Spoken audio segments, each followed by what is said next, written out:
Good morning बच्चों। तो क्या हाल है आप लोगों के? बढ़िया। चलिए, तो आज स्टार्ट करते हैं हम अपना चौथा पार्ट किसका, chapter electric charge and field का। तो आज हम क्या पढ़ने वाले हैं तो पहले वो देख लेते हैं। हम लोग पिछले क्लास में वेक्टर एडिशन सीखे थे क्या? दो अगर वेक्टर दिए हों, दोनों का अगर मैग्नीट्यूड सेम हो, उन दोनों के बीच में अगर एंगल जो 0 डिग्री बन रहा हो तो रिजल्टेंट दुगना हो जाता है मैग्नीट्यूड ऑफ ओरिजिनल वेक्टर के। अगर 60 अगर उन दोनों के बीच में एंगल 90 डिग्री हो तो √2 टाइम्स हो जाता है। अगर एंगल 120 डिग्री हो तो जितना मैग्नीट्यूड रहता है वही मैग्नीट्यूड रिजल्टेंट का भी हो जाता है। जब अगर एंगल 180 डिग्री हो जाता है तो फिर रिजल्टेंट कितना हो जाता है, 0 हो जाता है। क्या याद है ये सब?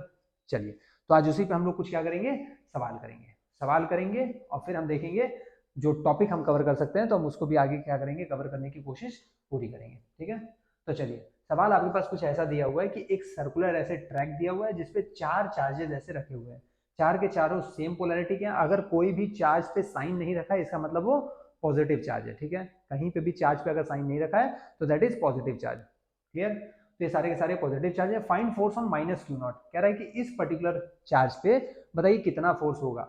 और ये दिया हुआ यहाँ पे ये भी लिख लीजिएगा कि रेडियस बराबर आर है। रेडियस जो है वो रेडियस ऑफ सर्कल क्या है, स्मॉल आर है। ठीक है, तो अगर मैं बात करूं तो सर ये वाला जो चार्ज है इस चार्ज को खींचेगा। सर खींचेगा क्या?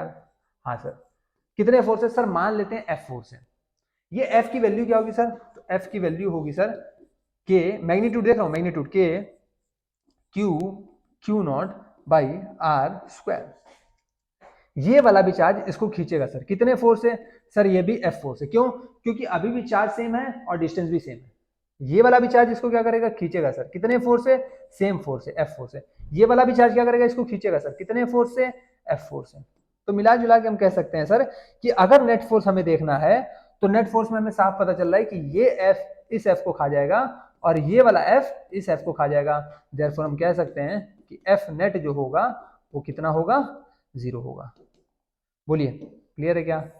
एफ नेट अपना कितना आ जाएगा, 0 आ जाएगा। सर कैसे देखा?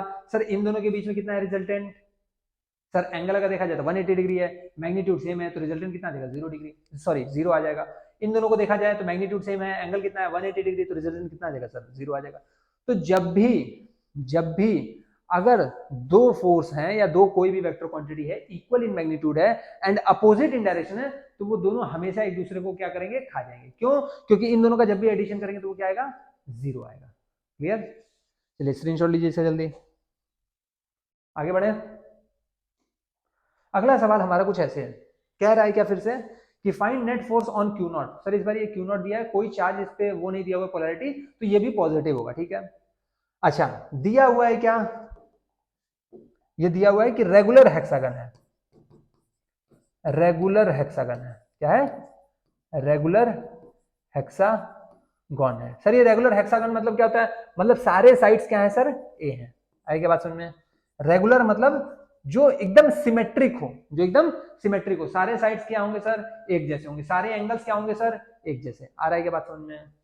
चलिए, तो अगर बात किया जाए तो इस Q0 पे अगर मैं बोलूं कि यार ये वाला जो चार्ज होगा वो इस Q0 को कहीं ना कहीं इस डायरेक्शन में ढकेलने का कोशिश कर रहा होगा, सपोज करो वो F4 से ढकेल रहा है, तो मैग्नीट्यूड ऑफ F में कह सकता हूं कि सर वो फिर से क्या हो जाएगा, Q0 बाई ए स्क्वायर। क्यों सर?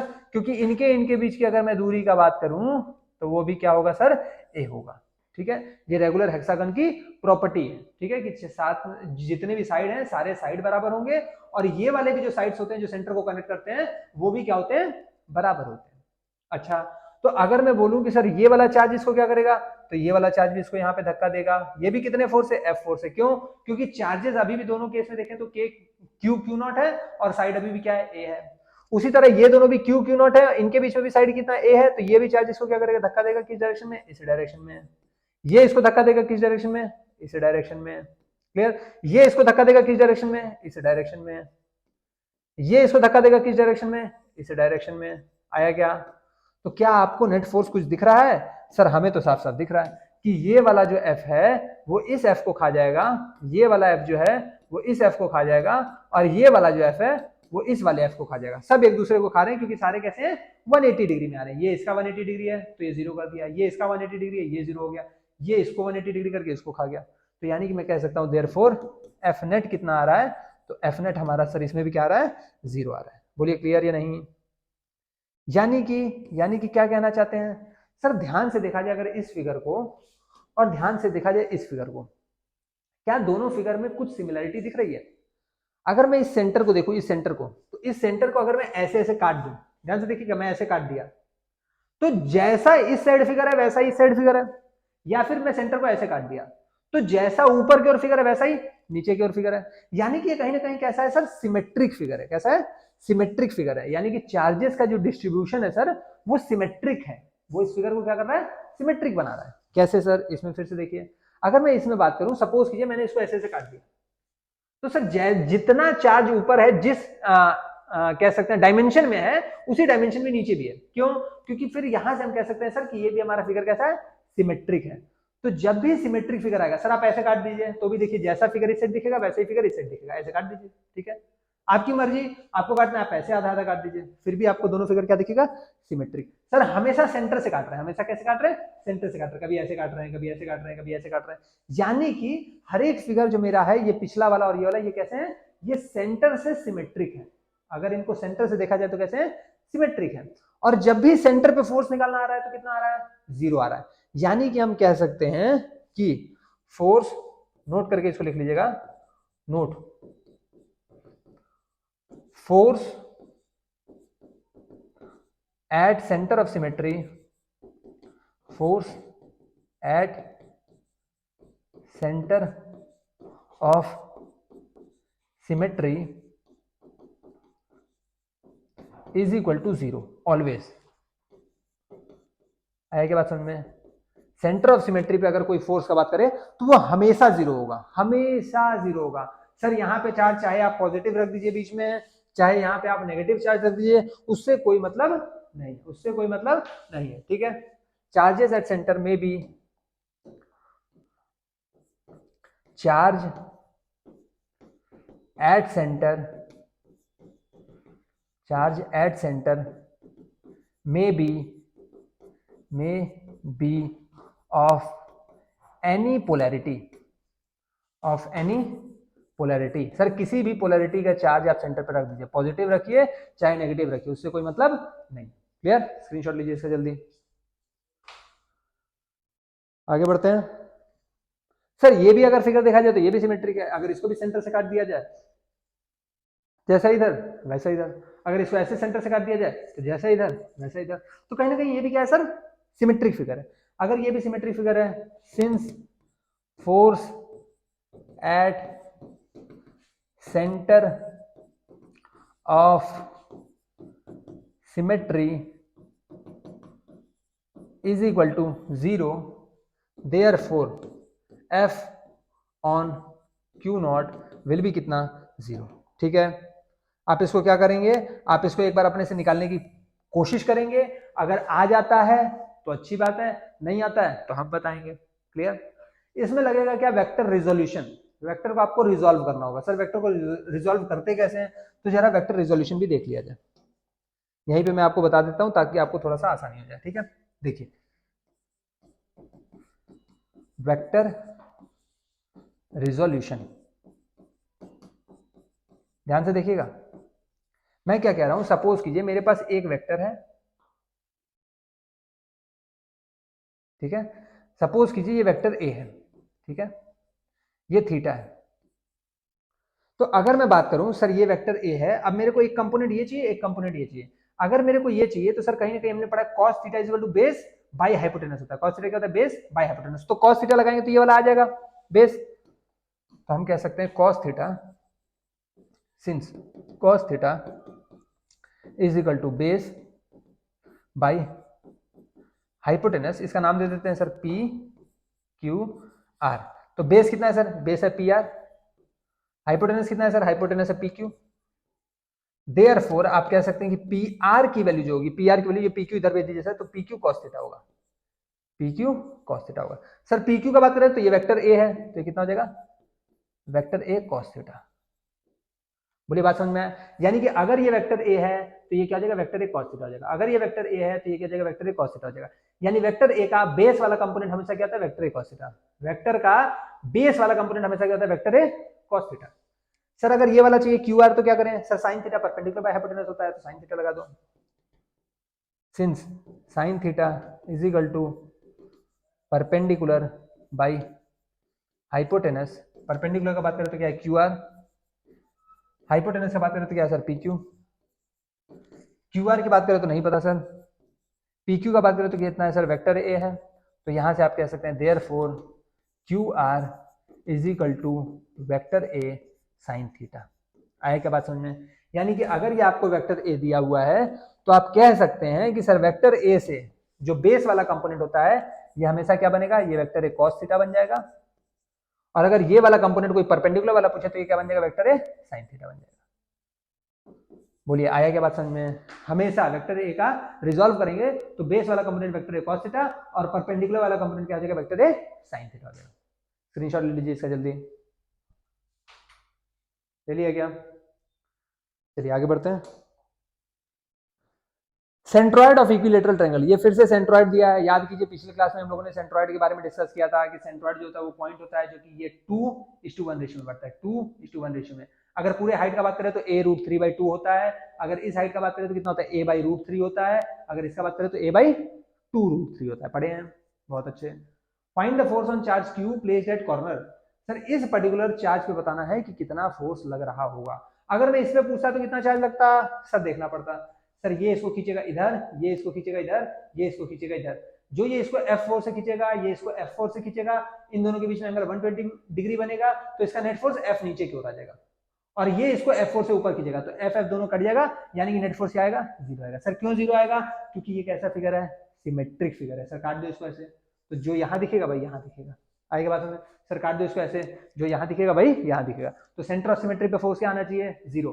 चार्ज कैसा पोलैरिटी का, सर कोई हो, पॉजिटिव नेगेटिव कुछ भी हो, कोई मतलब नहीं, सेंटर ऑफ सिमेट्री है तो फोर्स क्या होगा, 0। लेकिन सर हमें पूछा कहाँ है, हमें पूछा find force on charge Q placed at corner, corner पे जो चार्ज प्लेस किया गया, सर कॉर्नर पे ये भी है, ये भी है, ये भी है, तो किसी पे निकाल लो ना भाई, किसी पे निकाल लो, ठीक है। चलिए हम इस पे निकाल लेते हैं। अगर हमें फोर्स निकालना है तो देखिए इस चार्ज के कारण इक्विलेटरल ट्रायंगल बोला है, तो मैं ले लेता हूं ये ए, ये ए, ये ए, ठीक है।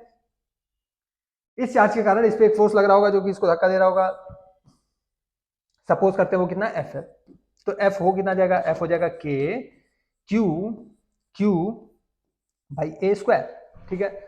ये वाला भी इसको इधर धक्का दे रहा होगा, ये कितने से धक्का दे रहा होगा सर, ये इसको धक्का दे रहा होगा सर इतने से, ये भी क्या हो जाएगा सर, एफ हो जाएगा। क्यों? क्योंकि अभी भी चार्ज सेम है, डिस्टेंस सेम है सर। अगर इक्विलेटरल ट्रायंगल है सर तो ये एंगल कितना बना रहा होगा सर, 60 डिग्री। अगर ये एंगल 60 डिग्री बना रहा होगा तो सर ये भी एंगल कितना बना रहा होगा सर, 60 डिग्री। ये एफ है, ये एफ है, एंगल 60 डिग्री है, तो याद कीजिए अगर मैं इसके रिजल्टेंट का बात करूं तो आप कह सकते हैं कि जो इसका रिजल्टेंट होगा वो F√3 होगा।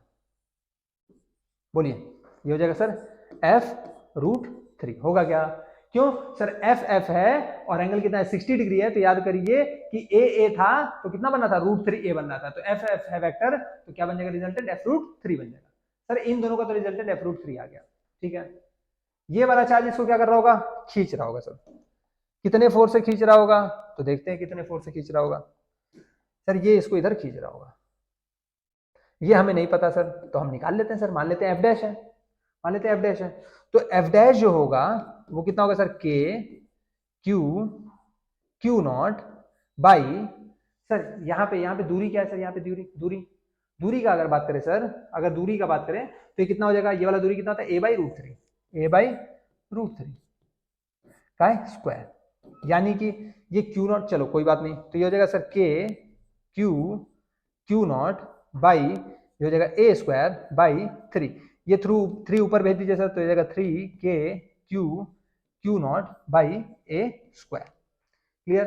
ये क्या रहता है, k/a², ये क्या रहा है 3k/a², ये तो f का वैल्यू आ रहा था, तो √3f कितना आ जाएगा, तो ये वाला जो वैल्यू आएगा वो आएगा √3 × k/a²। अब सर ये वैल्यू बड़ा है या ये वैल्यू बड़ा है, कैसे डिसाइड करें? तो इसके लिए तो यहाँ पे क्यू नॉट नहीं, यहाँ पे क्यू होना चाहिए। एक बार रुकिए मैं देखता हूँ सवाल में क्या दिया है, सवाल में होना तो क्यू चाहिए था, यहाँ पे क्यू नॉट क्यों लिखा हुआ है, ट्रायंगल वाला है क्या, सेंट्रोइड ऑफ ट्रायंगल, ठीक है, क्यू ही है, -q है, ठीक है। तो इन भाई साहब को जरा उड़ा लीजिए, ओ भाई साहब इसको क्या कर देते हैं, थोड़ा इसको गाढ़ा कर देते हैं, ठीक है। ये हटा दीजिए, ये नहीं है। अगर ये नहीं है, ये क्यू भी है, तो जाहिर सी बात है यहाँ से जो क्यू नॉट है, इस क्यू नॉट, ओ शिट, आ गया आ गया आ गया भाई साहब, हालत खराब हो गई थी कि कहीं सब उड़ तो नहीं गया। चल, तो सर ये अपना आया एफ डैश का value 3k by A square, ये आ रहा था √3 इंटू के बाई ए स्क्वायर, यानी कि इसको मैं कह सकता हूँ 3 टाइम्स ऑफ, भैया आजा, हाँ इसको मैं कह सकता हूँ 3 times of Q square by A square. And F कितना आ रहा था, एफ आ रहा था sir √3 times of Q square by A square. Sir ये भी के Q square by A square, ये भी के Q square by A square, ये 3 आ रहा है, ये √3 आ रहा है, यानी कि ये वाला बड़ा होगा सर, ये वाला बड़ा होगा। देयरफॉर एफ नेट जो होगा, देयरफॉर एफ नेट जो होगा वो हो जाएगा sir F dash minus F dash है कितना सर, तो 3k by A square minus √3 के बाई ए स्क्वायर। यहां से अगर देखा जाए सर तो K by A square common है, तो K by A square common ले लिए सर, इसमें देखा जाए तो √3 भी कॉमन है, तो √3 भी कॉमन ले लिए, तो यहाँ आ जाएगा √3 माइनस 1। सर हमने क्या निकाला है, फोर्स निकाला है, तो ये क्या हो जाएगा, न्यूटन। आए के बाद समझ में। सर ये फोर्स का क्या मैग्नीट्यूड है क्या, हाँ सर ये फोर्स का मैग्नीट्यूड है। अगर कोई डायरेक्शन पूछे तो टूवर्ड्स माइनस क्यू, आए के बाद समझ, डायरेक्शन हम लिख देंगे towards minus Q. Clear, screenshot लीजिए इसे जल्दी से,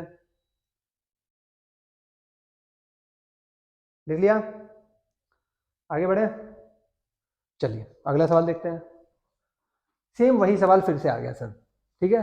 find force on charge Q, sir यहाँ पे लेकिन सेंटर पे चार्ज नहीं दिया।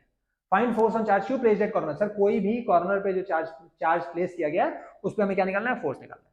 सर स्क्वायर दिया हुआ है, सारे साइड बराबर है, तो सर अगर मैं इसके कारण इस पे फोर्स देखूं तो सपोज कीजिए मैं मान लेता हूं एफ, तो इसके कारण भी क्या लग रहा होगा सर, एफ लग रहा होगा क्या, देख लेते हैं सर।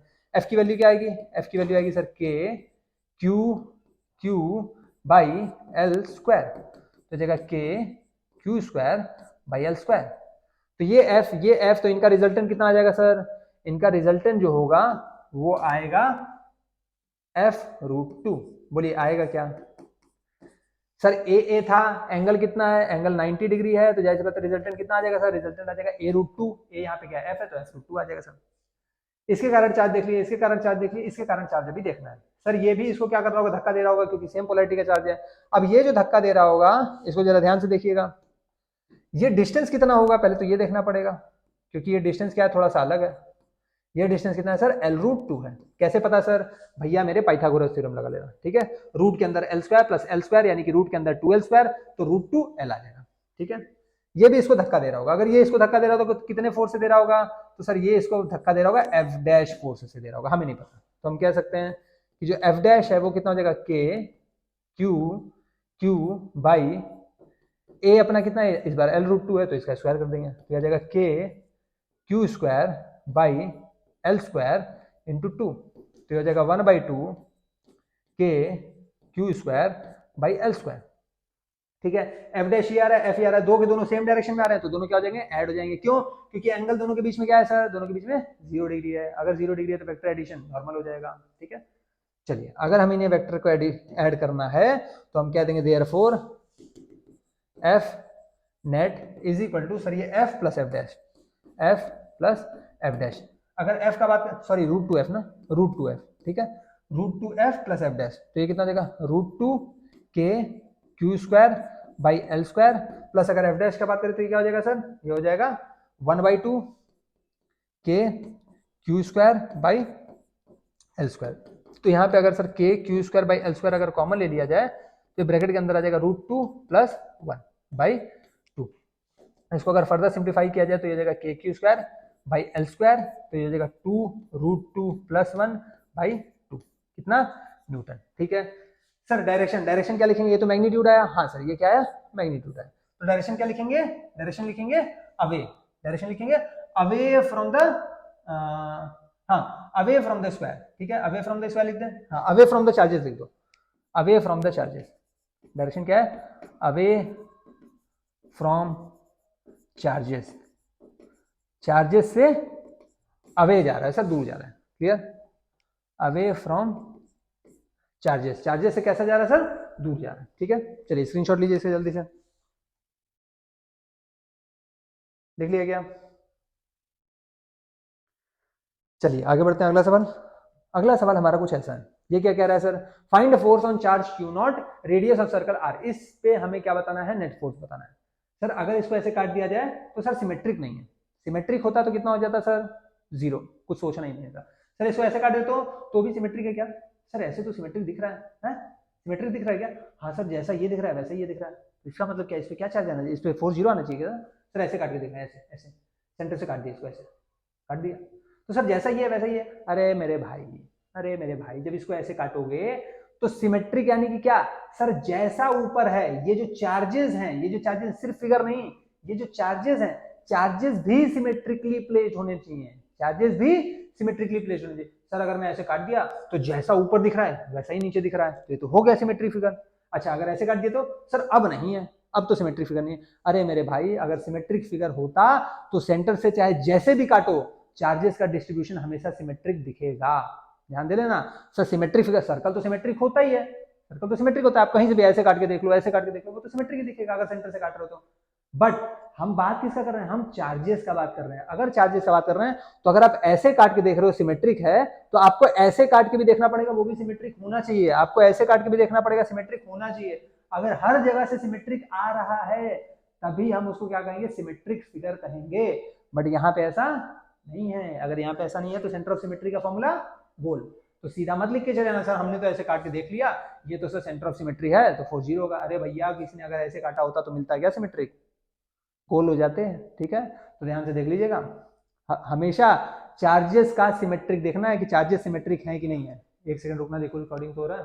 हाँ, तो हमें क्या देखना है, हमें हमेशा चार्जेस का सिमेट्रिक देखना है कि चार्जेस जो डिस्ट्रीब्यूटेड है वो सिमेट्रिकली है कि नहीं है। अब आते हैं सर फिगर पे, हमें फोर्स निकालना है क्यू नॉट पे सर। अब ध्यान से अगर देखा जाए सर, चलिए देखा जाए तो सर ये जो क्यू होगा ये तो इधर ढकेलेगा सर, ठीक है सर, ये इधर ढकेलेगा सर। मान लेते हैं सर एफ होगा, तो मैं कह सकता हूं कि एफ जो होगा वो होगा K Q naught by R square. ये भी जो होगा ये भी इसको ऊपर की ओर ढकेलेगा, ठीक है सर। ये भी कितना फोर्स होगा सर, सर एफ ही होगा। ये जो होगा ये इसको इधर ढकेलेगा सर, बिल्कुल ये वाला जो होगा ये इसको इधर ढकेलेगा सर। कितना होगा सर, ये भी एफ होगा सर। क्यों सर, अभी भी चार्ज सेम है, रेडियस सेम है, ठीक है। अगर इसका बात करें सर तो ये भी क्या करेगा, ये भी इसको इधर ढकेलेगा। इसमें भी क्या होगा सर, सेम फोर्स एफ होगा। क्यों, क्योंकि अभी भी चार्ज सेम है, रेडियस सेम है। इसका बात करें सर तो ये भी क्या होगा, फोर्स एफ होगा, सेम चार्ज सेम रेडियस। अगर इसका बात करें तो ये भी सेम चार्ज सेम रेडियस, तो सेम फोर्स होगा। अगर इसका बात करें तो ये भी sir same charge same radius, तो ये भी क्या होगा, फोर्स एफ होगा। बोलिए यहां तक कहीं कोई दिक्कत है क्या, सारे फोर्स एफ एफ एफ आ रहे हैं। अच्छा, अब अगर ऐसा आ रहा है तो सर अगर एंगल मिल जाए सारे फोर्सेस के बीच में तो काम अपना बन जाए।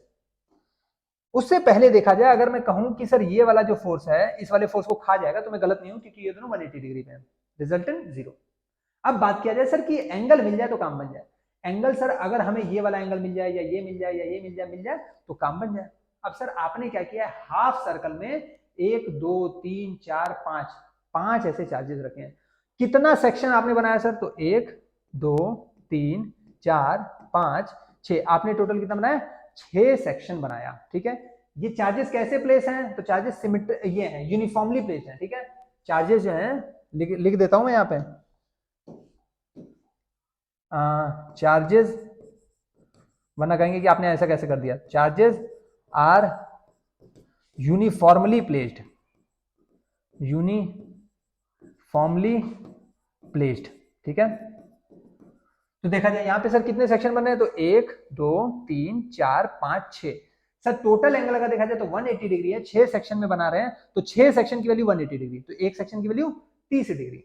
अगर एक सेक्शन की वैल्यू 30 डिग्री है सर, तो मैं कह सकता हूं कि ये भी 30 होगा, ये भी 30 होगा, ये भी 30 होगा, ये भी 30 होगा, ये भी 30 होगा और ये भी 30 होगा। होगा क्या, यानी सबके बीच में जो एंगल है वो कितना कितना होगा सर, 30 30 30 30 30 और ये भी 30। बोलिए होगा क्या, अगर होगा सर। अब तो अब ध्यान से देखा जाए सर, ये अगर देखा जाए तो एक लाइन ये था, एक लाइन ये था, तो एक लाइन ये है और एक लाइन अपना ये फोर्स है, तो क्या ये भी 30 होगा क्या सर, हाँ सर 30 डिग्री होगा, वर्टिकली अपोजिट एंगल।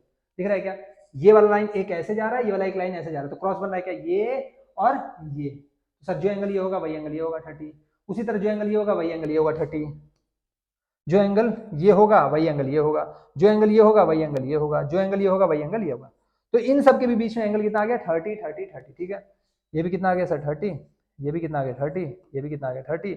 ये भी कितना आ गया? 30। ये भी कितना आ गया? 30। ठीक है, अब इन फोर्सेस को मैं थोड़ा बाहर ला रहा हूं, ध्यान से देखिएगा। मैं इन फोर्सेस को बाहर ला रहा हूं। सर मैंने क्या किया, इस क्यू नॉट को ऐसे बाहर ले आया। सर हमें साफ साफ दिख रहा है कि एक तो फोर्स ऐसे लग रहा था आपका, ठीक है, मैंने कहा ठीक है, एक फोर्स ऐसे लग रहा था, फिर एक फोर्स ऐसे था, एक फोर्स ऐसे था, दोनों के बीच में कुछ ना कुछ एंगल था सर। ठीक है, एक फोर्स ऐसे था, एक फोर्स ऐसे था, इनके बीच में कुछ ना कुछ एंगल था सर। फिर एक फोर्स और था, एक फोर्स और था। ठीक है सर, एक फोर्स और था, एक फोर्स और था सर। सर इनके बीच में 30 डिग्री, इनके बीच में 30 डिग्री, इनके बीच में 30 डिग्री, इनके बीच में 30 डिग्री, सबके बीच में देखा जाए तो कितना है? 30 30 30 30 डिग्री है। ठीक है, अब अगर ध्यान से देखा जाए तो सर मैं कह सकता हूं कि सर अगर इन दोनों के बीच में देखा जाए तो सर 60 डिग्री होगा, और सर अगर इन दोनों के बीच में देखा जाए तो 120 डिग्री होगा। बोलिए होगा क्या? होगा क्या सर? ये 120 डिग्री, ये 60 डिग्री, यही तो होगा। हाँ देख लो सर, ये 30 60 90 120, तो दोनों के बीच में कितना? 120 डिग्री। और इन दोनों के बीच में देखा जाए तो 30 30 60 डिग्री, तो वही मैंने ऐसे कर दिया। अब मैं कह रहा हूं कि भैया मेरे ये एफ है, ये एफ है, एंगल 60 डिग्री है, तो मैं कह सकता हूं कि इस पे जो फोर्स लग रहा होगा वो f√3 लग रहा होगा। एफ का कितना हो जाएगा? f√3। कब? जब एंगल 60 डिग्री है। अगर मैं कह रहा हूं 120 डिग्री है, ये भी एफ है, ये भी एफ है, 120 है, तो मैं कह सकता हूं कि भैया इस पे एक और फोर्स लग रहा होगा जो कि क्या होगा? एफ होगा। आएगा बात समझ में? सर इन दोनों का रिजल्टेंट एफ हो जाएगा। और अगर ऐसा है, अगर ऐसा है तो मैं कह सकता हूं देयरफॉर एफ नेट जो होगा वो कितना हो जाएगा? सर एफ प्लस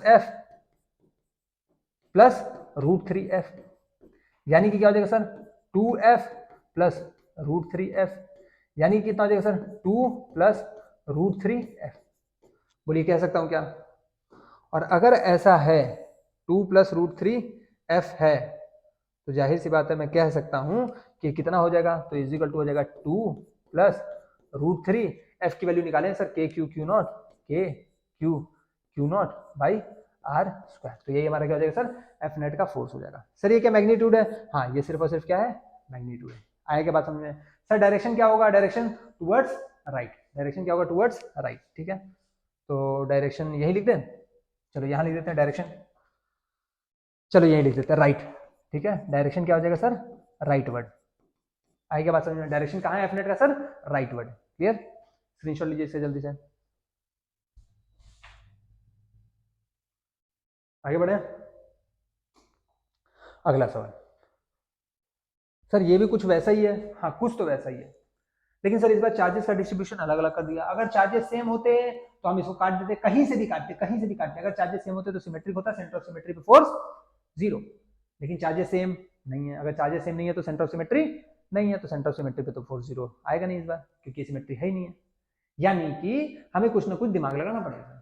ये 12 क्यू है, ये 6 क्यू है, ये 11 क्यू है, 5 क्यू है, 7 क्यू है, 2 क्यू है, तो कहीं ना कहीं देखा जाए सर ये 12 क्यू है, ये 6 क्यू है, तो कहीं ना कहीं मैं कह सकता हूं कि सर ये होगा 6 क्यू प्लस 6 क्यू। तो ये 6 क्यू जो इस पे फोर्स लगाएगा और ये जो 6 क्यू फोर्स लगाएगा वो दोनों कट जाएंगे सर। इस 11 क्यू को मैं लिख सकता हूं सर 6 क्यू प्लस 5 क्यू। ध्यान से देखिएगा, ये शॉर्ट फॉर्म है करने का, मैं थोड़ा इसको इजी बनाना चाह रहा हूं। सर आपके दिमाग में आया कैसे?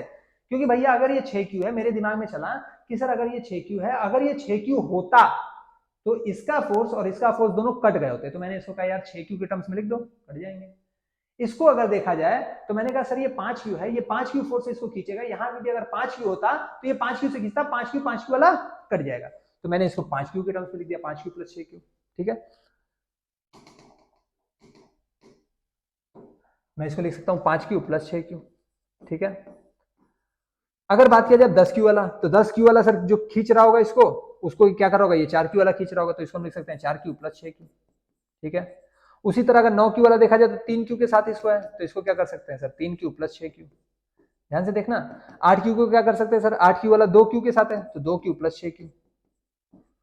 7 क्यू वाले का बात करें तो सर 7 क्यू वाला 1 क्यू के साथ है, यानी कि 1 क्यू प्लस 6 क्यू।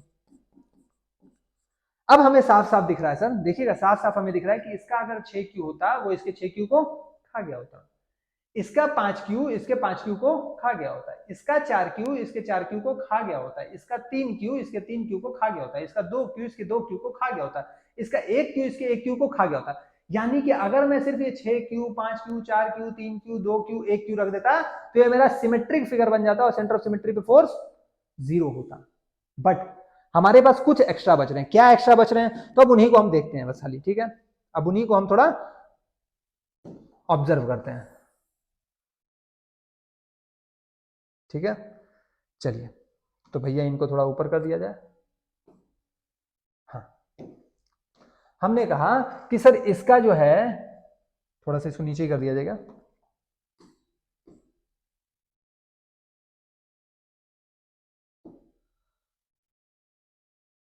चलिए हटा ही देते हैं इसको, थोड़ा सा छोटा बनाते हैं। ओके, तो सर यहाँ से बनाते हैं और इसको लेके आते हैं कहाँ तक, यहाँ तक लेके आते हैं ताकि सिमेट्रिसिटी अपनी बनी रहे। ठीक है, अब देखिए मैं क्या कह रहा हूं, मैं कह रहा हूं कि सर अपना जो था इसका एक 6 क्यू सिमेट्रिक कर देगा तो बचेगा क्या, 6 क्यू बचेगा। तो यहाँ पे अब मेरा क्या बचा, सिर्फ और सिर्फ 6 क्यू बचा। इसका सर 5 क्यू इसके 5 क्यू के साथ सिमेट्रिक हो जाता है तो इसके पास फिर से क्या बचा होता सर, 6 क्यू बचा होता। इसका अगर देखा जाए तो कहां गया सर, ये 5 क्यू हो गया। इसका अगर देखा जाए तो इसका 4 क्यू इसके 4 क्यू को खा गया होता तो इसके पास फिर से क्या बचा होता सर, 6 क्यू बचा होता। इसका अगर देखा जाए 3 क्यू को खा जाएगा, बचेगा क्या, 6 क्यू बचेगा। इसका 2 क्यू वाला फोर्स इसके 2 क्यू वाले फोर्स को खा जाएगा तो बचेगा क्या, 6 क्यू बचेगा सर। इसका 1 क्यू का फोर्स इसके 1 क्यू का फोर्स को खा जाएगा, इसके पास फिर से कितना बचेगा, 6 क्यू बचेगा सर। सर इसका 6 क्यू, सर इसके 6 क्यू को तो खा ही गया तो यहाँ पे कुछ नहीं बचेगा। और यहाँ पे क्या था सर, यहाँ पे सेंटर पे चार्ज था -Q0। बोलिए यहां तक समझ में आया कि नहीं आया? यही फिगर है, सेम फिगर है सर, बस खाली मैंने इसको क्या कर दिया, सिमेट्रिक चार्जेस में तोड़ दिया। सिमेट्रिक चार्जेस का फोर्स 0 होता है तो जितने भी सिमेट्रिक चार्ज थे उनको छोड़ दिया। जैसे 6 क्यू छोड़ दिया, 5 क्यू छोड़ दिया, 4 क्यू छोड़ दिया, 3 क्यू छोड़ दिया, 2 क्यू छोड़ दिया, 1 क्यू छोड़ दिया, क्योंकि इन सब का फोर्सेस जो होता वो सेंटर ऑफ सिमेट्री पे फोर्स नेट कितना देते, 0 देते, इसलिए मैंने छोड़ दिया। बचा क्या सर मेरे पास, ये खाली बचा। अगर ये बचा तो अब हमें इसका क्या निकालना है सर, नेट फोर्स निकालना है। अगर नेट फोर्स निकालना है तो जरा देख लेते हैं सर। सर ये वाला जो होगा ये कहीं ना कहीं इसको क्या करेगा, खींचेगा। बिल्कुल सर खींचेगा। मैं कह देता हूं सर ये F फोर्स से खींचेगा, तो यहां पे जो F होगा वो कितना हो जाएगा, K 6Q Q0 by R square होगा सर, ठीक है। क्योंकि रेडियस कितना है सर, रेडियस मान लेते हैं R है, ठीक है, ठीक है, रेडियस मान लेते हैं R है, ठीक है। तो K 6Q Q0 by R square हो जाएगा सर। अगर इसका बात करें तो ये भी सर इसको उतने ही फोर्स से क्या करेगा, खींचेगा F से। ये भी इसको उतने ही फोर्स से खींचेगा, कितने, F से। ये भी उसको उतने ही फोर्स से खींचेगा, कितने से, F से। ये भी इसको उतने ही फोर्स से खींचेगा, कितने से, F से। और ये भी कहीं ना कहीं उसको उतने ही फोर्स से खींचेगा, कितने से, F से, ठीक है। ये तो इसको ऐसे खींचेगा F से और ये इसको ऐसे खींचेगा F से। बोलिए कोई दिक्कत है क्या यहां तक? ये अपना कुछ ऐसे आएगा सर, ठीक है। अब अगर इतना आ रहा है सर तो अब ध्यान से देखिएगा। अब इस फोर्सेस को थोड़ा मैं बाहर ले आऊं या छोटा छोटा लिख ही दूं, लिख देता हूं, यहीं पे लिख देता हूं, बस आप ध्यान दीजिएगा। अगर मैं बात करूं तो सर ये जो एंगल बनेगा सर, फिर से सारे सिमेट्रिक हैं तो सब एंगल 30 डिग्री बनेगा। यानी अगर मैं बात करूं तो इन दोनों के बीच में कितना बनना चाहिए, 60 डिग्री, ठीक है। इन दोनों के बीच में 60 डिग्री और इन दोनों के बीच में कितना बनना चाहिए सर, तो 120 डिग्री। यहां तक तो कहीं कोई दिक्कत नहीं होगा सर, इन दोनों के बीच में 60 डिग्री, इन दोनों के बीच में 120 डिग्री, ठीक है। तो अब जरा हम इन फोर्स को थोड़ा क्या करते हैं, बाहर लाते हैं। तो ये अपना हो जाएगा सर, ये अपना चार्ज अगर -Q0 है, ये चार्ज -Q0 है, तो मैं थोड़ा इसको, सर ऊपर तो एक F फोर्स था, बिल्कुल ऊपर F फोर्स था, यहां पे एक F फोर्स था सर। ये 60 वाला जो होगा ये F है, तो इनका रिजल्टेंट बीच में आएगा कहीं, कौन सा, F√3। तो सर एक तो आ गया बीच में क्या, F√3। ये F है 120 डिग्री, इनका फिर बीच में रिजल्टेंट आएगा, कितना आएगा सर, F। तो यहाँ पे क्या हो जाएगा सर, F।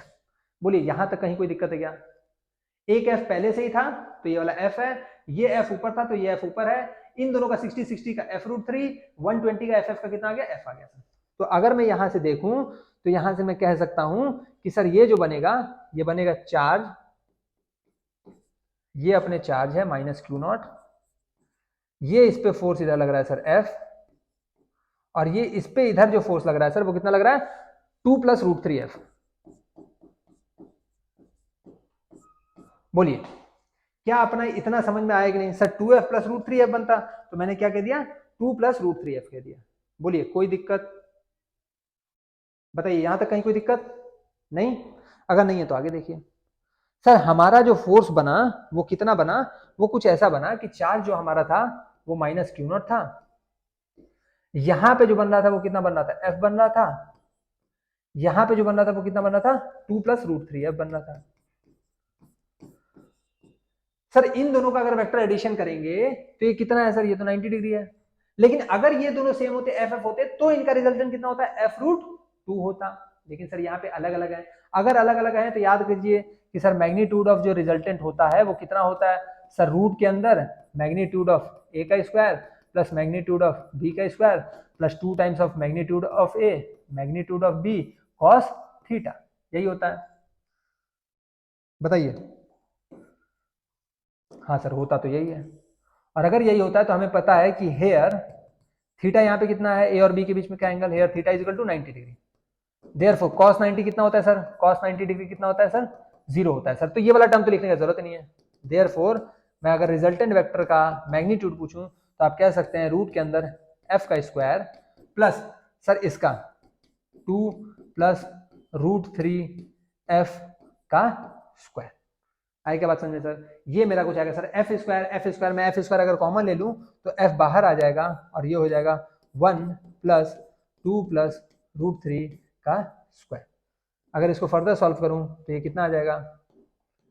ये हो जाएगा सर एफ ब्रैकेट के अंदर ये हो जाएगा 1 प्लस सर 2 का स्क्वायर कितना हो जाएगा? 4 प्लस रूट 3 का स्क्वायर कितना हो जाएगा? 3 प्लस ये कितना हो जाएगा? 4 रूट 3।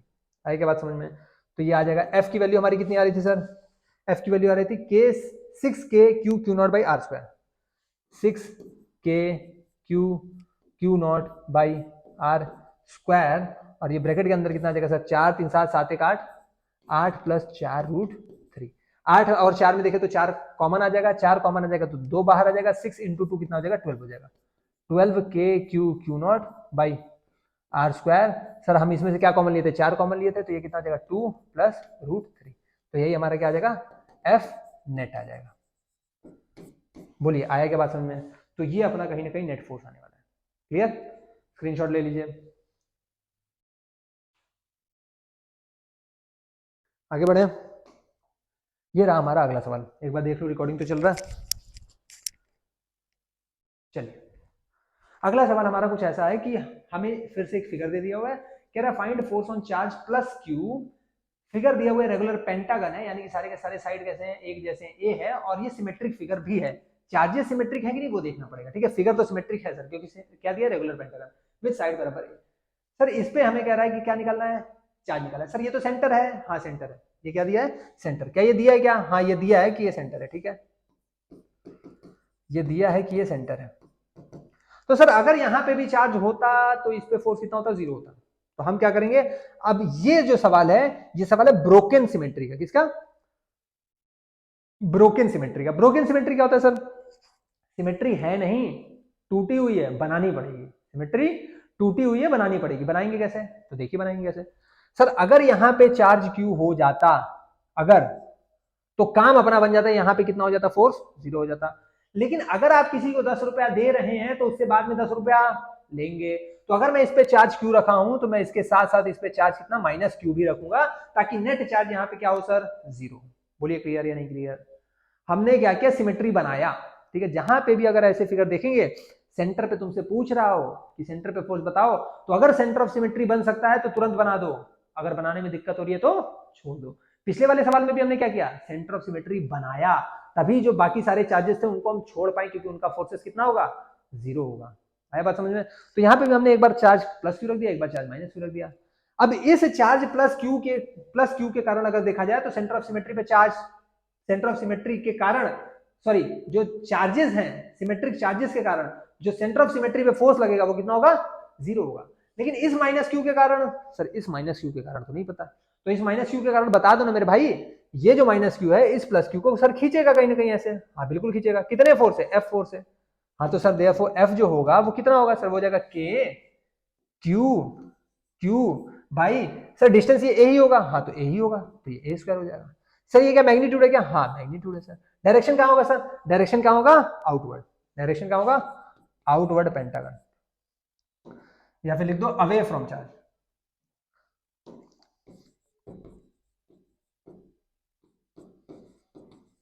अवे क्या ही लिखोगे, डायरेक्शन लिख ही नहीं पाओगे क्योंकि डिफाइंड ही नहीं है। अवे फ्रॉम क्यू मतलब क्या, अवे फ्रॉम क्यू इधर भी जा सकता है इधर भी जा सकता है, तो डायरेक्शन समझ जाना, ठीक है। मैग्नीट्यूड अगर हमें तो सिर्फ मैग्नीट्यूड ही यहाँ पे बताना था ना, हाँ फाइंड फोर्स बोला है, मैग्नीट्यूड बोला है, ठीक है।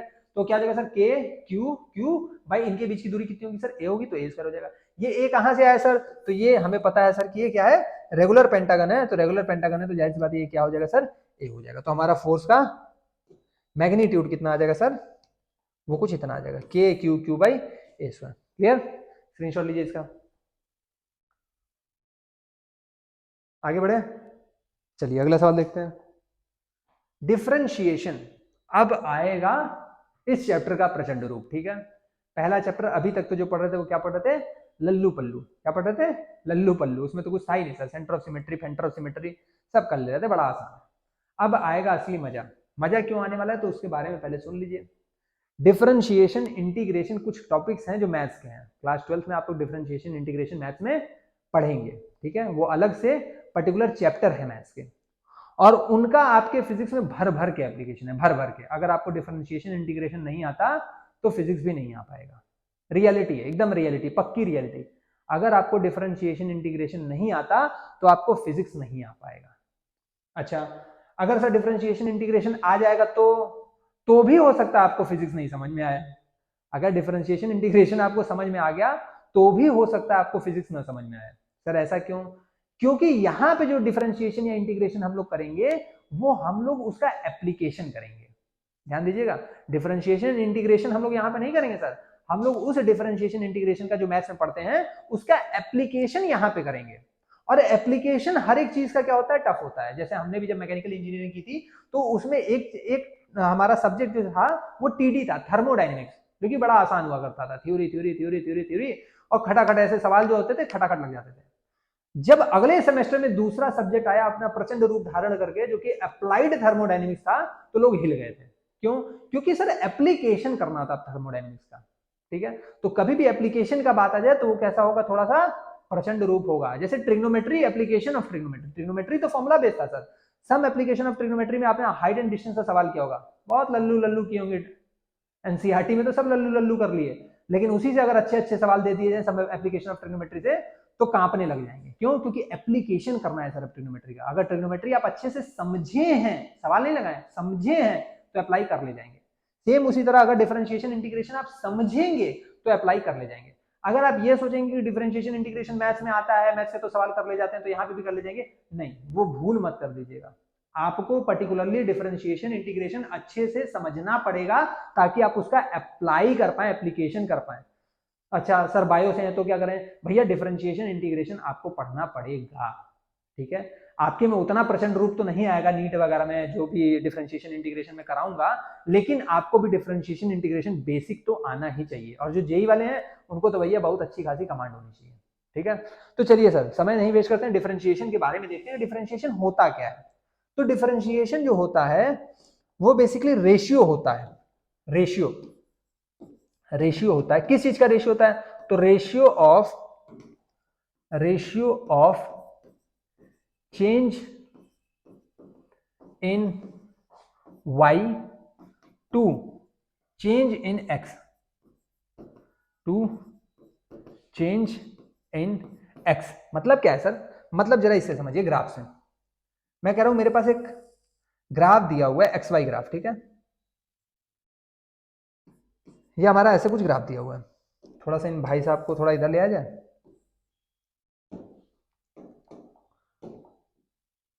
ये हमारा कुछ ऐसे ग्राफ दिया हुआ है, ये हमारा ऐसे कुछ ग्राफ दिया हुआ, ठीक है। अब है क्या कि सर ये वाला जो है, थोड़ा सा आप पतले हो जाइए भाई साहब, हाँ, ये वाला जो है ये एक्स एक्सिस होता है सर, ये वाला वाई एक्सिस होता है सर, बिल्कुल होता है। तो अब मैं क्या कह रहा हूं कि डिफरेंशिएशन क्या होता है, ratio of change in Y to change in X. इसको दिखाते कैसे हैं, तो डिनोटेड बाई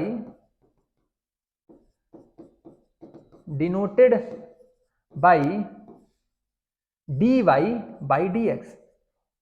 इसी D Y by D X को लोग क्या कहते हैं, delta Y by delta X. ये डेल्टा है क्या सर, तो डेल्टा मतलब होता है चेंज, डेल्टा मतलब क्या होता है सर, चेंज होता है सर। ये डी, डी मतलब क्या होता है सर, इनफाइनाइटिसिमल चेंज, मतलब बहुत छोटा सा चेंज सर, बहुत छोटा सा, कितना छोटा, जितना छोटा आप सोच भी नहीं सकते, ठीक है, उतना छोटा। तो डी मतलब इनफाइनाइटिसिमल चेंज, बहुत छोटा चेंज। डेल्टा यानी कि चेंज, कैसा चेंज सर, तो एवरेज चेंज, बड़ा चेंज, ठीक है, बड़ा चेंज। ये कैसा चेंज होता है सर, तो छोटा चेंज होता है। आया बात समझ में, तो सर चेंज तो चेंज होता है, आप छोटा चेंज देखिए चाहे बड़ा चेंज देखिए, ठीक है। तो D Y by D X अगर हम छोटे छोटे स्तर पे देख रहे हैं तो हम D Y by D X बोलेंगे, बड़े स्तर पे अगर हम चेंज देख रहे हैं तो हम delta Y by delta X बोलेंगे। क्लियर।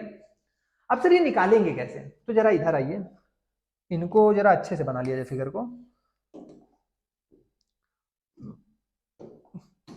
सपोज कीजिए मेरा फिगर कुछ ऐसे जा रहा है, ऐसे, ठीक है। चलिए अब देखा जाए, अगर मैं कह रहा हूं, सपोज कीजिए कि मैं क्या कह रहा हूं, यहां पे टेंजेंट बना रहा हूं, यहां पे मैं टेंजेंट बना रहा हूं, तो टेंजेंट मेरा कुछ ऐसे बनेगा, ठीक है। अब ये जो टेंजेंट बना, मैं कह रहा हूं कि सर आपने जो टेंजेंट बनाया है, सपोज कीजिए मैं यहां से यहां तक का चेंज देखना चाहता हूं, ये x1 होगा सर, ये x2 होगा। अगर यहां पे देखा जाए सर तो ये y1 होगा और ये y2 होगा। क्लियर। तो सर यहां पे अगर मैं देखना चाहूं तो मैं कह सकता हूं कि डिफरेंशिएशन जो होगा वो हो जाएगा sir delta Y by delta X, change in Y by change in X. Change in Y का बात करूं तो कितना होगा सर, ये y2 से y1 हो गया तो चेंज कितना होगा, y2 minus y1, y2 minus y1 by change in x कितना हुआ सर, ये पहले x1 था बाद में x2 हो गया तो चेंज कितना हुआ, x2 माइनस x1। आए क्या बात समझ में। अब सर अगर देखा जाए, इसको मैं बड़ा करता हूं, इस वाले रीजन को ध्यान से देखिएगा, इसको मैं थोड़ा सा बड़ा करता हूं, ये वाले फिगर को, ठीक है। इसको थोड़ा रंग बिरंगा कर दिया जाए, लाल कलर कर देते हैं ताकि ये दिखे, ठीक है। मैं इसको थोड़ा सा बड़ा करूंगा, ध्यान से देखिएगा। अगर मैं इसको यहां पे ले आऊं, थोड़ा सा बड़ा कर दूं, ये ऐसे फिगर जो मेरा है, तो ये जो मेरा था, ये मेरा सर क्या आ रहा था, डेल्टा वाई आ रहा था, ये मेरा डेल्टा एक्स आ रहा था। सर ये मेरा कुछ एंगल आ रहा होगा, हमें नहीं पता, कुछ एंगल आ रहा होगा सर, ठीक है। अगर मैं delta Y by delta X बोलूं तो ट्रिग्नोमेट्री से याद करो, परपेंडिकुलर बाई बेस क्या आता था, टेन थीटा। तो मैं कह सकता हूं therefore tan theta is equal to delta Y by delta X, delta Y by delta X. Sir ये टेन थीटा क्या दे रहा है, सर ये स्लोप दे रहा है, स्लोप। सर ये स्लोप होता क्या है, स्लोप होता है एक्स एक्सिस से कितने इंक्लाइंड हो आप, एक्स एक्सिस से कितने इंक्लाइंड हो सर, तो कौन बताता है सर, टेन थीटा बताता है, टेन थीटा बताता है आप एक्स एक्सिस से कितने इंक्लाइंड हो, स्लोप बताता है। तो ये टेन थीटा है क्या सर, ये स्लोप है सर। और यही क्या है सर, यही अपना डिफरेंशिएशन भी है सर।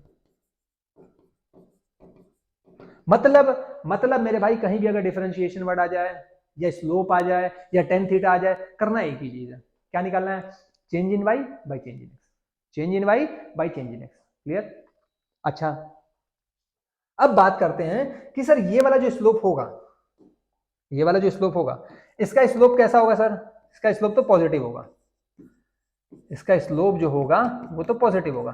क्यों सर, क्योंकि अगर चेंज इन वाई पूछूं तो चेंज इन वाई सर बढ़ रहा है, चेंज इन एक्स भी बढ़ रहा है, तो कहीं ना कहीं ये भी पॉजिटिव है और ये भी पॉजिटिव है, ठीक है। ये किसके स्लोप का बात कर रहा हूं, अगर मैं इसका बात करूं तो स्लोप क्या हो जाएगा सर, पॉजिटिव हो जाएगा, पॉजिटिव है पॉजिटिव क्या हो जाएगा, पॉजिटिव हो जाएगा, ठीक है सर, इतना तो समझ में आ गया। अब अगर मैं बात करता हूं कि सर एक आपके पास लाइन है, अरे भैया आ जा यार, तू क्यों ऐसे करता है, हाँ, अब एक कह रहा हूं मैं, मेरे पास एक लाइन ऐसे है सर, ऐसे सर, यहां पे अगर देखूं तो y तो कांस्टेंट हो गया। हाँ सर, y तो कांस्टेंट हो गया सर, थोड़ा सा आपने टेढ़ा बना दिया तो कोई बात नहीं, आप सीधा कर लीजिए। ठीक है, अभी भी फिर से टेढ़ा ही बन रहा है, कोई बात नहीं। ठीक है सर, y तो कांस्टेंट हो गया सर, x चेंज कर सकते हैं आप x चेंज कर सकते हैं, लेकिन y क्या हो गया, कांस्टेंट हो गया।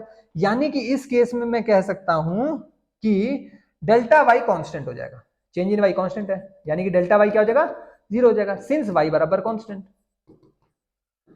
अगर ऐसा है देयरफॉर मैं कह सकता हूं कि स्लोप क्या हो जाएगा सर, स्लोप होता है change in y by change in x, तो ये क्या हो जाएगा, delta y by delta x, delta y 0 तो स्लोप कितना हो जाएगा सर, 0। यानी कभी भी अगर मैं मैक्सिमम पोजीशन पे जाऊंगा ग्राफ के तो क्या होगा, स्लोप 0। उसी तरह अगर मैं कहीं इस पे आ गया ऐसे, ध्यान से देखिएगा, अगर मैं कहीं ऐसे आ गया तो इसका भी क्या हो जाएगा सर, सेम, इसका भी स्लोप क्या हो जाएगा सर, 0। क्लियर। अब आता हूं सर मैं इस पे, अगर मैं यहां पे कहीं स्लोप बना दूं, ध्यान से देखना, अब अगर मैं कहीं यहां पे ऐसे स्लोप बना दूं, ऐसे ए बन जा मेरे भाई, बन जा ये, ठीक है, तो स्लोप भी टेढ़ा भाग रहा है, कोई बात नहीं, कुछ ऐसे बना दिया। ठीक है, अगर ऐसे बना दिया, अब मेरे को देखना है कुछ ऐसे सर, ये x3 और ये मेरा x4, तो ये हो जाएगा सर मेरा y3 और ये हो जाएगा मेरा y4। ठीक है, ये मेरा हो जाएगा y3 और ये मेरा हो जाएगा y4। ठीक है, अब मैं कह सकता हूं सर कि इस केस में जो स्लोप होगा सर वो delta y by delta x, बिल्कुल। अगर डेल्टा y का मैं बात करूं तो फाइनल वाला छोटा है, फाइनल वाला छोटा है और इनिशियल वाला बड़ा है, तो जो चेंज आएगा वो कैसा आएगा, नेगेटिव आएगा, क्योंकि सर इस बार बढ़ नहीं रहा है, इस बार घट रहा है, y जो है घट रहा है, y जो है घट रहा है, तो कहीं ना कहीं डेल्टा y क्या आएगा, नेगेटिव आएगा, डेल्टा y नेगेटिव, लेकिन डेल्टा x अभी भी बढ़ रहा है, ये अगर देखूं तो x बढ़ रहा है तो डेल्टा x अभी भी पॉजिटिव है, यानी कि अगर मैं स्लोप का बात करूं तो इसका स्लोप कैसा आएगा, नेगेटिव आएगा।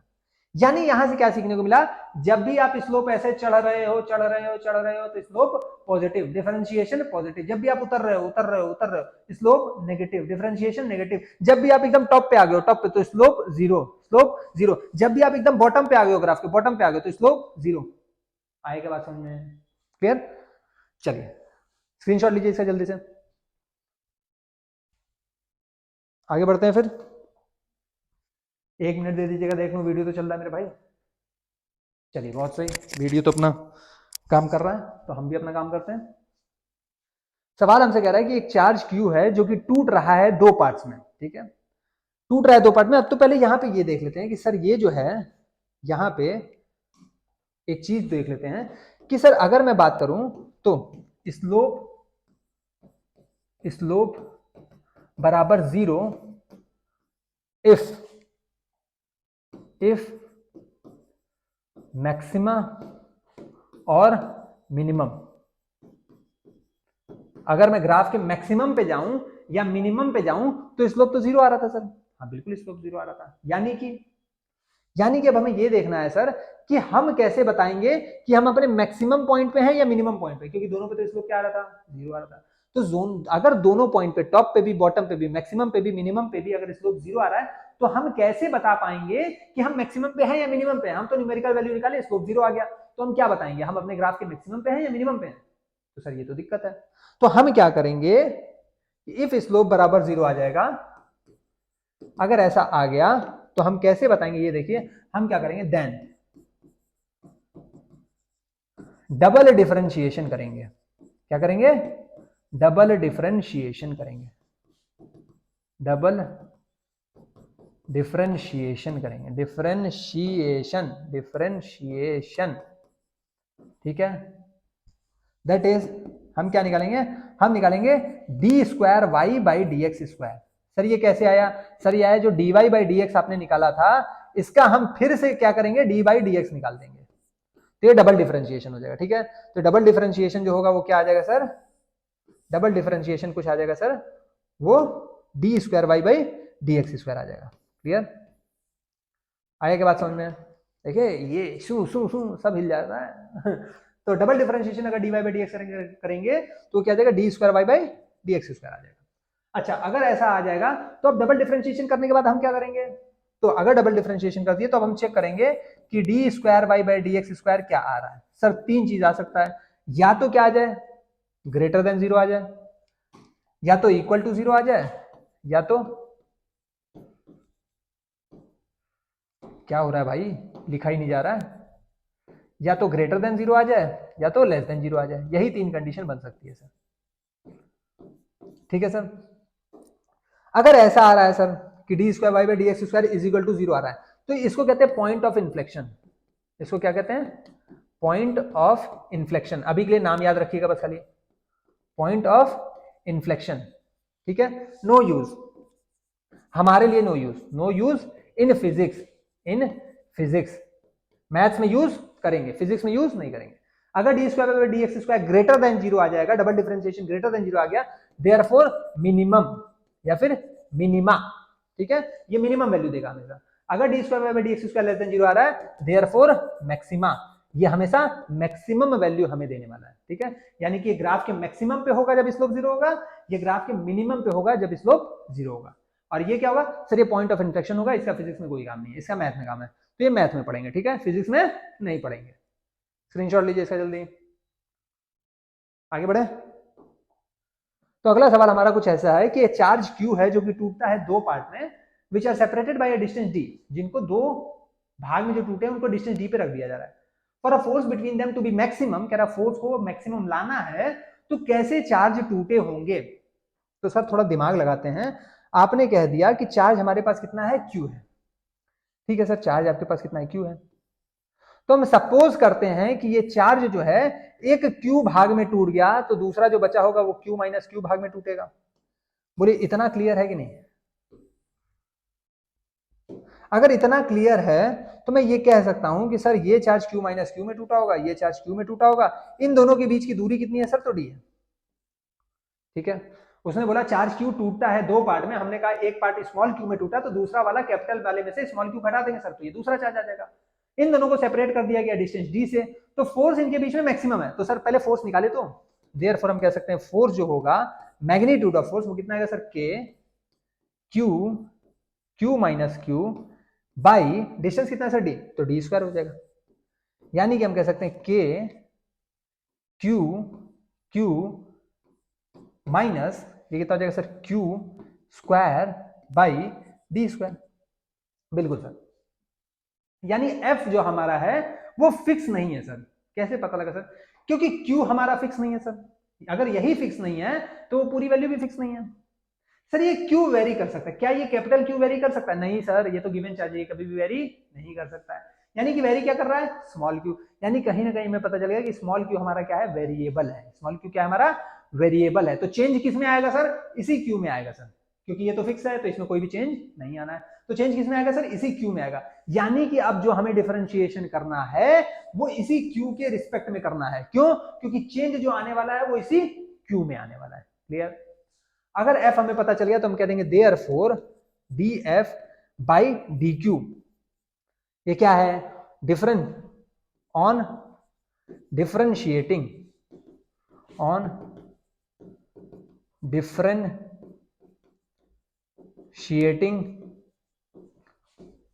With respect to q। क्यों? क्योंकि यही मेरा वेरिएबल है, तो उसी के रिस्पेक्ट में हम क्या करेंगे? डिफरेंशिएट करेंगे। जो वेरिएबल होगा उसी के रिस्पेक्ट में डिफरेंशिएट कर देंगे। भैया वीडियो तो चल रहा है, 1 घंटे पे बंद हो जाएगा ये ऑटोमेटिक। ठीक है, तो हम क्या करेंगे? डिफरेंशिएट करेंगे विद रिस्पेक्ट टू क्यू। जैसे ही हमें डिफरेंशिएट करना होगा तो हम कह सकते हैं कि हो जाएगा sir D by D Q, क्योंकि हमें डिफरेंशिएट करना है विद रिस्पेक्ट टू क्यू। तो ये क्या हो जाएगा sir? K by D square, ये हो जाएगा Q Q minus Q square. अच्छा sir K by D square constant है, तो कांस्टेंट का डिफरेंशिएशन नहीं होता। क्यों? क्योंकि कांस्टेंट में कोई चेंज नहीं होगा, वो तो खुद ही कांस्टेंट है। अगर चेंज नहीं होगा तो डिफरेंशिएशन क्या होगा? कुछ होगा नहीं। तो ये कांस्टेंट क्या आ जाएगा? बाहर आ जाएगा। तो हो जाएगा sir K by D square, और ये क्या हो जाएगा sir? D by D Q, और ये कितना है sir? Q Q minus Q square. ठीक है, डिफरेंशिएशन आप लोगों ने क्लास 11th में पढ़ रखा होगा, बेसिक डिफरेंशिएशन तो पढ़ ही रखा होगा। अगर फिर भी नहीं पढ़ा है तो एक चीज याद रखिएगा। ठीक है, क्या? ये याद रखना है आपको कि d बाई डी डब्बा, और अगर ये डब्बा के पावर n है तो ये जो होता है ये होता है n डब्बा के पावर n माइनस 1। ठीक है। अगर D by D X of X के पावर एन है तो एन एक्स के पावर एन माइनस वन होगा, D by D Y of Y के पावर एन है तो एन वाई के पावर एन माइनस वन होगा। अब यहाँ पे अगर देखें तो यहाँ पे ये भी क्यू कांस्टेंट है, तो लगाइए रूल। तो पहले ये sir K by D square जो कांस्टेंट है वो तो ऐसे ही रह जाएगा। अब ये डी बाई डी क्यू दोनों के साथ जाएगा, तो हो जाएगा डी बाई डी क्यू, पहले तो आ जाएगा sir Q Q minus D by D Q, और ये क्या हो जाएगा सर क्यू स्क्वायर हो जाएगा सर। तो ये क्या हो जाएगा सर, ये क्यू कांस्टेंट है तो पहले इसको के बाई डी स्क्वायर बाहर ही रखते हैं। ये क्यू अगर कांस्टेंट है तो ये क्यू बाहर आ जाएगा, और ये क्या हो जाएगा D Q by D Q, और ये क्या हो जाएगा sir D Q square by Q. Sir तो डी बाई डी डब्बा, डब्बा यहाँ पे क्यू है और ये क्यू के पावर टू है, तो टू बाहर आ जाएगा, टू क्यू के पावर वन हो जाएगा सर। तो इसका क्या हो जाएगा सर माइनस टू क्यू के पावर वन, ठीक है। D Q by D Q sir वो तो वन होगा, तो यहां पे अगर जब सिंप्लीफाई करेंगे तो हो जाएगा के बाई डी स्क्वायर, के बाई डी स्क्वायर वो कितना हो जाएगा सर, ये हो जाएगा क्यू माइनस टू क्यू। बोलिए कोई दिक्कत। सर ये हमारा क्या है, ये हमारा है D F by D Q, ये हमारा है D F by D Q, ठीक है। हमें क्या बोला है, हमें बोला फोर्स कितना होना चाहिए, मैक्सिमम होना चाहिए। अगर फोर्स मैक्सिमम होगा तो मैक्सिमम या मिनिमम पे स्लोप कितना आता है, जीरो। अगर स्लोप जीरो आता है तो ये जो डिफरेंशिएशन की है वो कितना आएगा, जीरो, ठीक है। चलिए देखते हैं। सिंस फॉर मैक्सिमम और मिनिमम कॉमा स्लोप बराबर जीरो, देयरफॉर डिफरेंशिएशन बराबर zero, so D F by D Q बराबर जीरो। सो क्या, कितने बार सो लिखेंगे भाई, सो तो यहाँ पे लिखेंगे। देयरफॉर अपना यहाँ पे क्या आ रहा था वैल्यू, यहाँ पे आ रहा था sir K by D square Q minus two Q, तो K by D square Q minus two Q is equal to zero. ये पूरा इधर जाएगा, जीरो हो जाएगा, तो इसको लिख सकते हैं क्यू माइनस टू क्यू बराबर जीरो। देयरफॉर हम कह सकते हैं Q by two is equal to Q आएगा। यानी अपना यहाँ से क्या आ गया सर, चार्ज की वैल्यू आ गई, और वो चार्ज की वैल्यू क्या आई, तो sir Q is equal to Q by two आया। सर हमें पता कैसे चलेगा कि इस पर्टिकुलर चार्ज पे जो फोर्स है वो मैक्सिमम है या मिनिमम है, तो टू चेक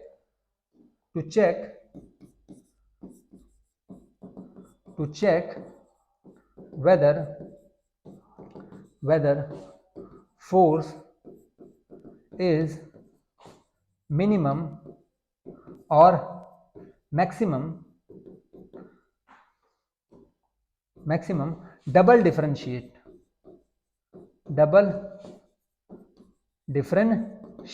अगर डबल डिफरेंशिएशन हम करेंगे, so D by D Q of D F by D Q, तो ये क्या आ जाएगा सर, ये आ जाएगा D square F by D Q square.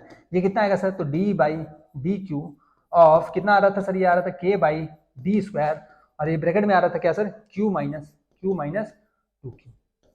तो ये हो जाएगा sir K by D square constant है, तो के बाई डी स्क्वायर बाहर आ जाएगा, ये फिर अंदर जाएगा डी बाई डी क्यू, तो डी बाई डी क्यू, ये क्यू आ जाएगा माइनस, ये कितना आ जाएगा sir, D by D Q, और यहाँ पे क्या आ जाएगा सर माइनस टू क्यू। अच्छा माइनस तो बाहर ही लेनी है, तो ये क्या हो जाएगा टू क्यू। बोलिए क्लियर या नहीं। अगर ऐसा है सर तो इसको फर्दर सिंप्लीफाई कर देंगे, तो ये कितना आ जाएगा सर, ये आ जाएगा के बाई डी स्क्वायर, ऊपर ही लिख दे क्या, ऊपर ही लिख देते हैं, तो ये हो जाएगा के बाई डी स्क्वायर, लिखे जा भाई, इज इक्वल टू के बाई डी स्क्वायर। सर ये कांस्टेंट है, कांस्टेंट का डिफरेंशिएशन क्या होगा, जीरो, तो जीरो माइनस ये टू कांस्टेंट है, तो टू कांस्टेंट है तो बाहर आ जाएगा sir, D Q by D Q cut के वन हो जाएगा, तो माइनस टू, यानी कि कितना आ गया माइनस टू के by D square, which is less than zero, क्योंकि ये क्या है सर माइनस टू है, अगर माइनस में है तो लेस देन जीरो होगा सर। क्लियर, क्या माइनस में आ रहा है सर। ये के क्या था अपना, के क्या था sir, F is equal to K Q one Q two by R square. K की क्या वैल्यू थी, 9 इंटू 10 पर 9, तो वो क्या है पॉजिटिव वैल्यू, के की वैल्यू पॉजिटिव, डी स्क्वायर की वैल्यू हमेशा पॉजिटिव होगी, तो जाहिर सी बात है ये क्या आ गया, नेगेटिव आ गया। सो हम लिख सकते हैं, so D square F by D Q square is less than zero, therefore maximum force. अगर लेस देन जीरो आता है तो क्या होगा, मैक्सिमम होगा, तो हम कह सकते हैं कि फोर्स कितना होगा, मैक्सिमम होगा। स्क्रीनशॉट लीजिए इसका, जल्दी ले लिए क्या, आगे बढ़े। चलिए बढ़ते हैं फिर अपने अगले सवाल पे। अगला सवाल हमारा कुछ ऐसा है कह रहा find the time period of rotation of electron, electron है, इलेक्ट्रॉन रोटेट कर रहा है, if mass of electron m दिया है, रेडियस ऑफ ऑर्बिट r दिया है, तो इसका टाइम पीरियड हमें बताना है। तो हमें पता है सर कि टाइम जो होता है वो होता है डिस्टेंस अपॉन स्पीड होता है सर, डिस्टेंस अपॉन स्पीड होता है सर। तो यही हमको बताना है सर। अगर मैं डिस्टेंस का बात करूं तो डिस्टेंस कितना है सर, अगर ये एक चक्कर काटेगा तो कितना हो जाएगा सर, 2πr हो जाएगा sir. Time is equal to distance upon speed होता है, तो ये सर 2πr हो जाएगा। इसका v क्या है सर, स्पीड है, तो v रख देंगे तो 2πr/v आ जाएगा। आ जाएगा क्या, हाँ सर 2πr/v आ जाएगा। लेकिन क्या ये v हमें दिया हुआ है, क्या ये v हमें दिया हुआ है, ऐसा हमें कुछ भी नहीं दिया हुआ है, ऐसा हमें ये कुछ भी नहीं दिया हुआ है। ये जो v है ये v अपने को नहीं दिया हुआ है, इसको हटा दीजिए, ठीक है। ये बस खाली यहाँ पे ऐसे घूम रहा है, ठीक है। अगर घूम रहा है तो कहीं ना कहीं हमको स्पीड निकालना पड़ेगा सर। अब स्पीड निकालेंगे कैसे, तो ध्यान दीजिए सर, कहीं ना कहीं इन दोनों के बीच में क्या होगा, फोर्स लग रहा होगा। अगर इन दोनों के बीच में फोर्स लग रहा होगा तो हमें पता है सर कि ये इलेक्ट्रॉन है, ये नेगेटिव चार्ज है, ये पॉजिटिव चार्ज है, तो ये इसको क्या कर रहा होगा, खींच रहा होगा, तो इस पे फोर्स इधर लग रहा होगा जो कि F होगा। और हमें पता है कि F जो होगा वो होगा K/Q/E/R² होगा। बोलिए कह सकते हैं क्या। और हमें पता है कि जब भी कोई ऑब्जेक्ट सर्कुलर पाथ पे चलता है तो उसकी क्या लगता है, उसके ऊपर सेंट्रीपिटल फोर्स लगता है। तो इस इलेक्ट्रॉन के ऊपर क्या लग रहा होगा, सेंट्रीपिटल फोर्स लग रहा होगा। तो हमें यह भी पता है कि सिंस सेंट्रीपिटल फोर्स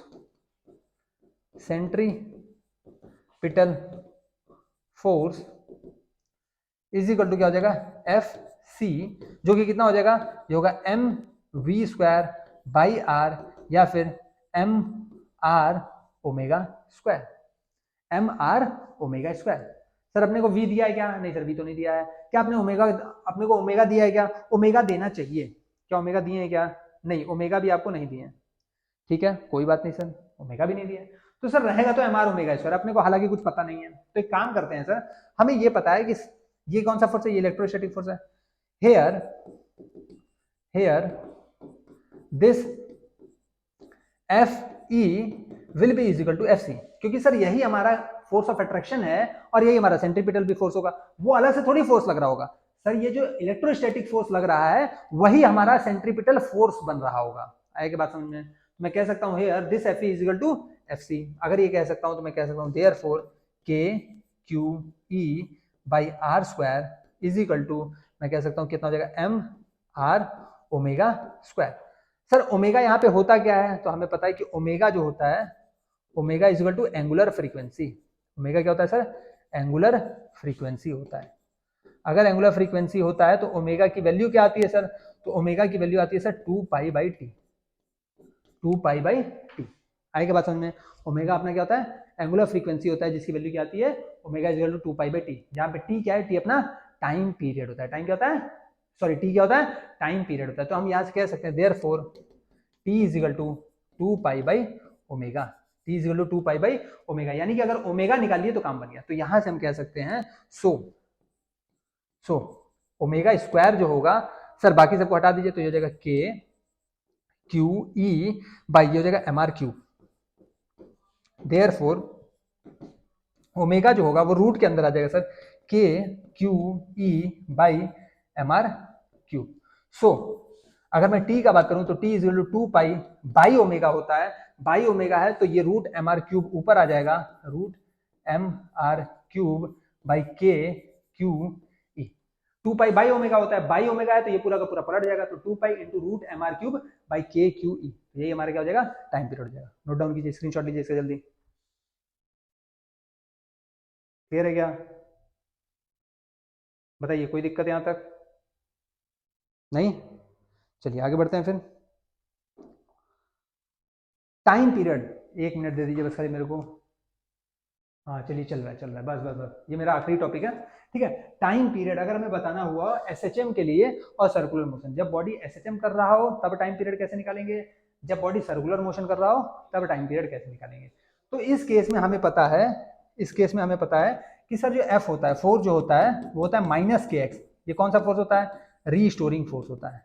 कौन सा फोर्स होता है, रीस्टोरिंग फोर्स होता है, ठीक है। इसी -kx को हम लिख सकते हैं F is equal to -mω²x भी लिख सकते हैं, ठीक है, -mω²x भी लिख सकते हैं। अगर सर्कुलर मोशन का बात करें तो F इज इक्वल टू क्या होता है सर, mω²r होता है, ठीक है। जैसे यहाँ पे डिस्प्लेसमेंट होता है, यहाँ पे क्या हो जाता है, रेडियस हो जाता है, जिस रेडियस पे वो घूमता है। तो F is to M R omega square लिखा था ना, तो उसी को क्या लिख दिए, एम ओमेगा स्क्वायर आर लिख दिए। क्लियर। तो ये हम फोर्स यूज करने वाले हैं जब भी हमें टाइम पीरियड निकालना हुआ तो। क्लियर। चलिए, और जब भी अगर ऐसा है, हम लोग अगर कांस्टेंट है, फोर्स अपना कांस्टेंट अगर लग रहा है, तो हम ये सब भी लगा सकते हैं। फोर्स कांस्टेंट है तो एक्सेलरेशन कांस्टेंट होगा। अगर एक्सेलरेशन कांस्टेंट है तो जाहिर सी बात है अपना इक्वेशन ऑफ मोशन लग सकता है, v equal to U plus A T, S equal to U T plus half A T square, और v square minus U square equal to 2as। ठीक है, ये कब सर, इफ f बराबर constant, if f बराबर constant, f constant होगा तो a constant होगा, a कांस्टेंट होगा तभी ये इक्वेशंस ऑफ मोशन हम लगा सकते हैं। स्क्रीनशॉट लीजिए इसके जल्दी, ले लिया क्या, आगे बढ़े। तो ये रहा हमारा अगला सवाल, जरा पढ़िए इसको।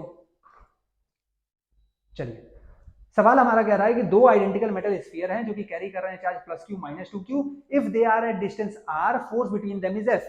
ठीक है सर, तो देख लेते हैं। कह रहा है कि एक पे चार्ज कितना है, एक पे चार्ज है प्लस क्यू, एक पे चार्ज है माइनस टू क्यू। ये चार्ज है प्लस क्यू, एक पे चार्ज है माइनस टू क्यू, दोनों के बीच में दूरी कितनी है सर, दोनों के बीच में दूरी है आर है। तो हम कह सकते हैं देयर फोर्स एफ लग रहा है, तो एफ लग रहा है K Q two Q by R square. ये सर मैग्नीट्यूड ऑफ एफ है, यानी कि 2k Q square by R square. अब क्या बोल रहा है, कह रहा now spheres are allowed to touch each other. ये दोनों स्फीयर टच करेंगे एक दूसरे को। सर स्फीयर हैं लेकिन डायमेंशन लेस स्फीयर हैं, स्फेरिकल शेप के हैं, बट पॉइंट चार्ज होंगे। ठीक है, कभी भी कूलम्स लॉ जो भी हम लगाएंगे वो हमेशा पॉइंट चार्ज के लिए लगाएंगे, हमेशा बहुत छोटे चार्ज के लिए लगाएंगे, जिसका डायमेंशन होगा उसके लिए नहीं लगाएंगे। तो पॉइंट चार्जेस के लिए सिर्फ लगेगा। स्फीयर्स को टच करा रहे हैं and they are move back to the same position. अगर मैं इन दोनों को टच कराऊंगा तो इसके पास प्लस क्यू चार्ज, इसके पास minus two Q charge. Therefore on touching comma Q total is equal to Q minus two Q is equal to minus Q.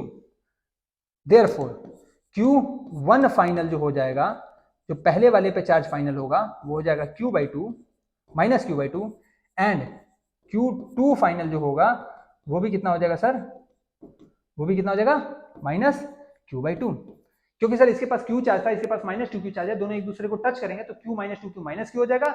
Minus Q total charge होने के बाद दोनों को इक्वली इक्वली मिल जाएंगे, तो इस पे भी माइनस क्यू बाई टू, इस पे भी माइनस क्यू बाई टू, यानी कि सो ये भी माइनस क्यू बाई टू, ये भी माइनस क्यू बाई टू। कितने डिस्टेंस पे रख दिया सर, सर फिर से आर डिस्टेंस पे रख दिया। अगर r डिस्टेंस पे रख दिया तो कह रहा है then they are moved back to the same distance, find the new force in terms of f के टर्म्स में फाइंड करना है। तो हम कह सकते हैं इस बार f डैश जो होगा, देयरफॉर f डैश जो होगा वो हो जाएगा k q by two by r square. Sir ये भी मैग्नीट्यूड होगा तो हो जाएगा k q square by 4 r square. Sir यहाँ पे 2 आ रहा था तो एक काम कीजिए, यहाँ पे भी 2 मल्टीप्लाई कर दीजिए, तो हो जाएगा 2k q square by 8 r square. Sir ऊपर 2 मल्टीप्लाई किया तो नीचे भी कर दीजिएगा, तो 2k q square by 8 r square, 2k q square by r square, 2k q square by 8 r square. तो मैं कह सकता हूं देयरफॉर f डैश जो होगा वो पुराने वाले फोर्स का 8 टाइम्स होगा। कह सकता हूं क्या। तो बस आज के लिए इतना ही, तो मिलते हैं फिर अगले दिन अगले टॉपिक पे। Till then take care.